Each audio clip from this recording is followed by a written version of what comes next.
Hi hello అందరికీ అంతా బాగున్నారా? నేను మీ శ్రీశాంత్ మెహర్. గుర్తుపట్టారా? మర్చిపోయారా? మర్చిపోయి అయితే ఉండర్లేండి, గుర్తుంటాను. కాకపోతే కనిపించట్లేదుగా.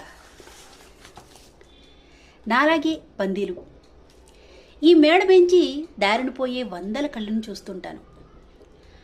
కంగారుగా కొన్ని, ఆసక్తిగా మరికొన్ని నన్నే గమనిస్తాయి. తీగ మీద ఉడతకి, చెట్టు మీద పావురాళ్లకు నేను పరిచయమే. నా జతగాడు ఎగిరిపోయాక దిగురువేళ ఈ గమనింపులే నాకు కాలక్షేపం. నన్ను చూస్తూ దారంట పోయే మనుషులంతా నాకు తెలుసు. ఆ గమ్యాలన్నీ నాకు తెలుసు. దుఃఖాన్ని మోస్తూ కొందరు, ఆనందంలో కొందరు ముఖాలు వెలిగించి వాడిపోయి పోతుంటారు. ఈ పంజరంలో చిలకనని చులకన చేస్తారు, కానీ స్వేచ్ఛ ఉండే ఈ ప్రపంచాన బందీలు వీళ్ళు. ఆ కనిపించే మేఘం వెనుక ఏముందో తెలుసుకోవాలనుంది. వాళ్ళ మనసుల్లానే అది అంతు చిక్కదు.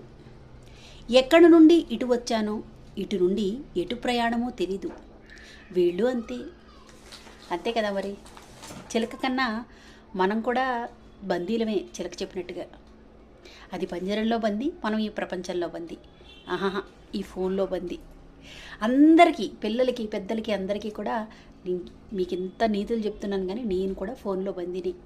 ఉదయం లేచింది మొదలు సాయంత్రం అయ్యే వరకు ఫోన్తో కాకుండా మనం ఎక్కువ సమయం గడిపేది మనుషులు ఎవ్వరూ లేరు. మనుషులతో కాకుండా మనం ఫోన్తోనే ఎక్కువ సమయాన్ని గడుపుతున్నాం. అది నాకు అర్థమవుతూ ఉంటుంది. కాకపోతే ఫోన్ లేనిది ఫ్రెండ్స్తో మాట్లాడలేము, ఒక వర్క్ చేసుకోలేము.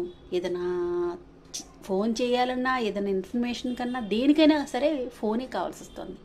ఇది ఆరోగ్యమో అనారోగ్యమో తెలుసుకున్నా కూడా వదలలేకపోతున్నాం. ఎలా అంటే ఒక భూతం వచ్చి పట్టుకున్నట్టుగా, వదలనట్టుగా అలా అయిపోయింది ఈ ఫోన్తో మనకి. ఇంకా పంజరంలో చిలక కన్నా ఇబ్బంది పడే ఇంకా కొన్ని ఉన్నాయి.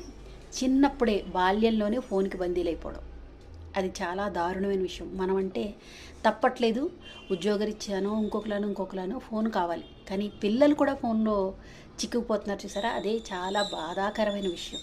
దాని నుండి తల్లిదండ్రులే తప్పించాలి. కానీ తల్లిదండ్రులే చేతిలోకి ఫోన్ ఇస్తున్నారు. ఆడుకుంటారా నాయన, కాసేపు మేము వాళ్ళని భరించలేకపోతున్నారా అని చెప్పి ఫోన్లు ఇస్తున్నారు. అది ఎంతవరకు మరి మనమే తప్పించాలి. మళ్ళీ అలవాటు చేసాం, మనమే దాని నుండి పక్కకు తప్పించాలి. లేదంటే పిల్లల్లో చాలా జబ్బులకి ఫోనే కారణం అవుతుంది. ఆలోచించండి. ఓకేనా? బాయ్. మరొక వీడియోతో మీ ముందుకు వస్తాను. Thank you.